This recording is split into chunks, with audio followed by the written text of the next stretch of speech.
Recently we did a project called Speaking for Ourselves. It's to turn young people into young leaders. Our first session in Hotwood Hall in Oldham, where the teachers organised a session about identity and finding out who you are.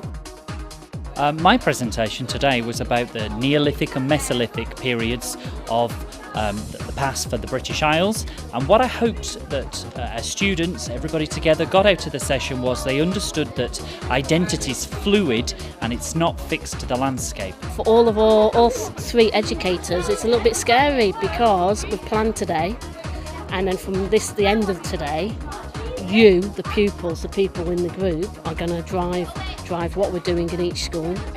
Right, because today we've been learning all about what our identities would be like in our past lives in the Stone Ages and all this. So what we've had to do is, for the little hut we've made, the settlement, we've had to make our own identity from our past lives out of Play-Doh. One of our teachers, Miss Tazka, had done an exercise about an onion and showed how it all had layers like every human does. With people that are young and have mental health issues or depression or self-harm themselves is not what you want to be hearing, especially when they're under 5. We're trying to do like a presentation to say like why this is a serious matter. At Abraham Moss we had the subject extremism, where we had led a session about different people going through extremism, how you could become extreme and what was the antidote. The first activity that we did today was a game called fruit salad, but we changed it by using different words such as political, point of views and persuasive, and as a fruit salad we used extremism, therefore causing everyone to understand the whole topic, that it was about extremism. So far I think the best activity was when words were given out and people had to work with different people they didn't know that much, and they paired up, sat down and were free to talk to each other without any being awkward or anything. First of all, we made them understand what extremism is and what extremism will come under. For example, we used a demonstration by doing Man City and United over here, right wing United, left wing City, and in the middle was Centre, and we found out that there are many United fans rather than City, and we found out that their feelings is rather, they felt isolated, therefore causing many people to, become extreme and have more hatred towards the opposition. We had one group as Instagram, Twitter and Facebook.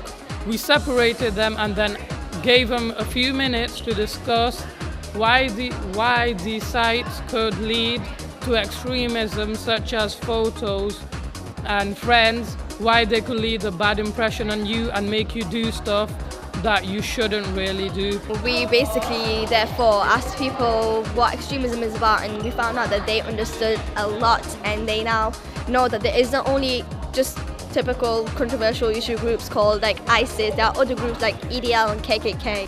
So one of our sessions was in Fairlidge, Rochdale, where we had done a session about British values.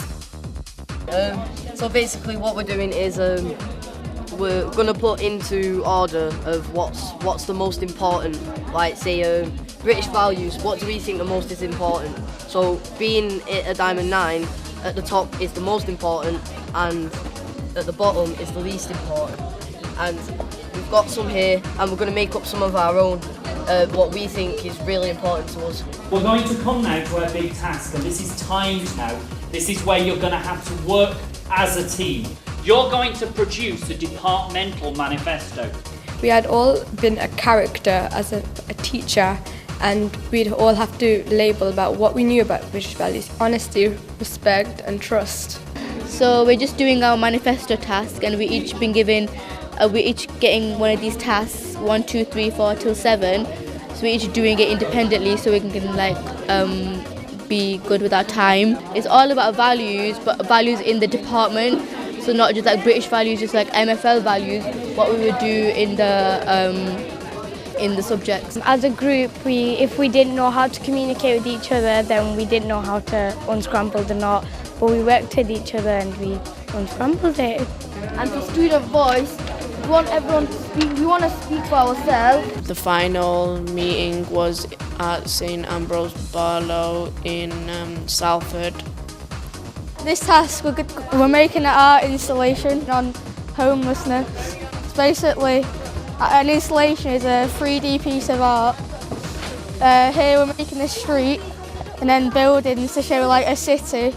Then the pictures are representing the actual homeless people.